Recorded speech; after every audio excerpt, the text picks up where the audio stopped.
let's get started. First, let's get started with ionic bonds definition.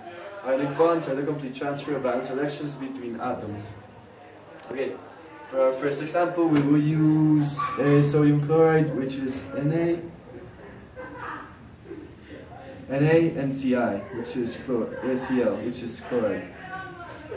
Okay, first we're going to transfer each electron, one electron from Na to Ci, which would then convert into Na plus with Ci negative, which would complete the transfer between electrons and would form sodium chloride.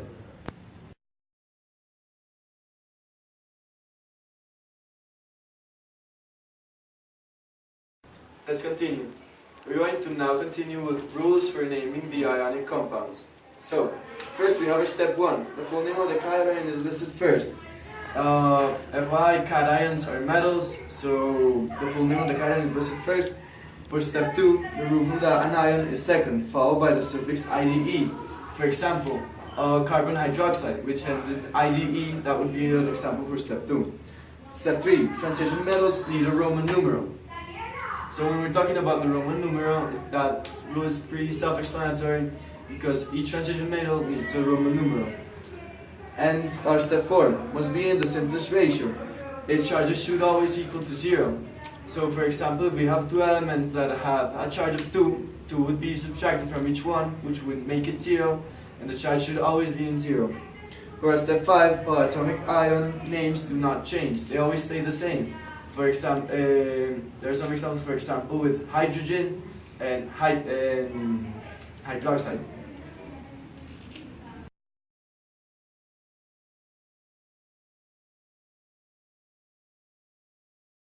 Continue. For crossover rule, we're going to use an example, which is beryllium fluoride. So first, we're going to grab the charge for beryllium, which is +2, and the charge for fluorine, which is -1. So if we join them together, both charges, the charges for fluoride will come here, Be, and the charges for beryllium will come here on the other side for fluorine. So basically it would end like this, Be fluoride 2, because the +1 charge is never going to be used because you just write the name. So it's basically beryllium fluoride with the charge of fluoride with 2. Here is how we did it with the math equation that was used here. +2 times the -1, which would equal to 0, which we always need to have the charge of 0.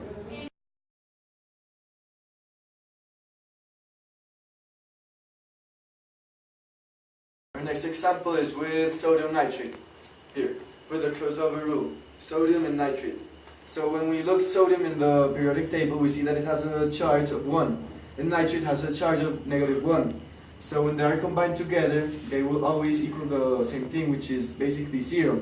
Because each element that has a charge that is the same as the other one, for example, if this charge was +2 and this one was -2, it will still be the same. So for example, if this is +3 and -3, it's still the same, which will equal it the same.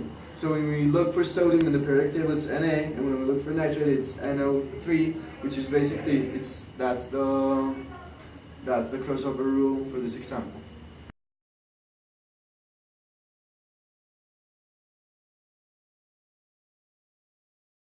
For our next example, for crossover rule, we have chromium and phosphate.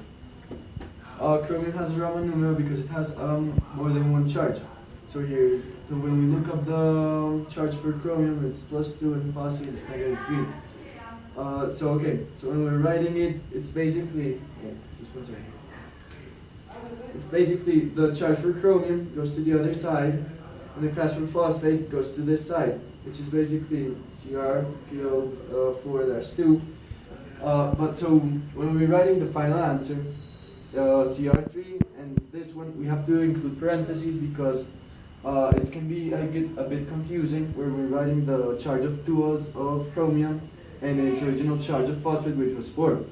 And here on the final part, we have the addition that is done, that is 3 times the parentheses +2 plus 2x, which is multiplied by -3, which is equal to 0, which every equation should be equal to 0 in order to be successful in the crossover rule.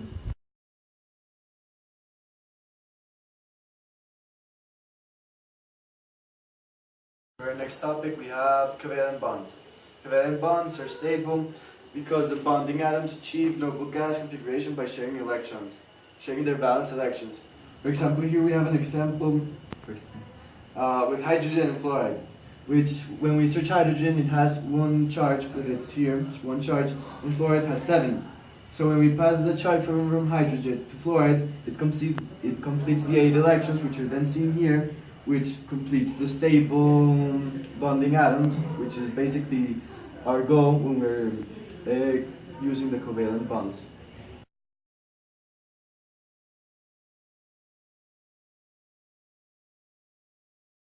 For the next subject, we're going to see how to easily name covalent compounds.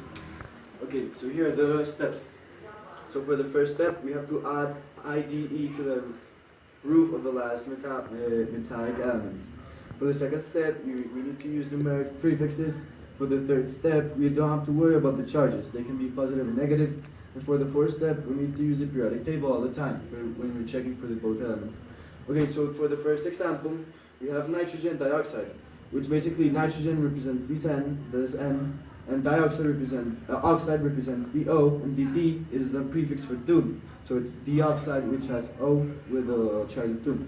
Okay, for this one, the phosphorus. Phosphorus is the element, and then D, which is the prefix for 2, means D-phosphorus, which then has to be changed for the other one, which is oxide, which here is the O, and 3, which is the prefix for 3, has to be trioxide.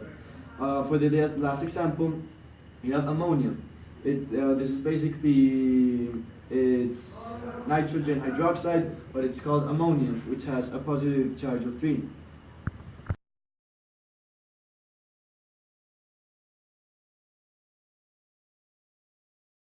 Last part, finally, we have some examples for writing covalent formulas from their names. So the first example here is carbon tetrachloride. So first we search for carbon in the periodic table, which is the C. And then we have to search for chloride, which is Cl, and tetra is the prefix for 4. So it's this is the compound. Okay, so for the nitrogen tetroxide, we first have to see where's nitrogen in the periodic table, which is Dn here, and D, which is the prefix for 2. So it's basically dinitrogen.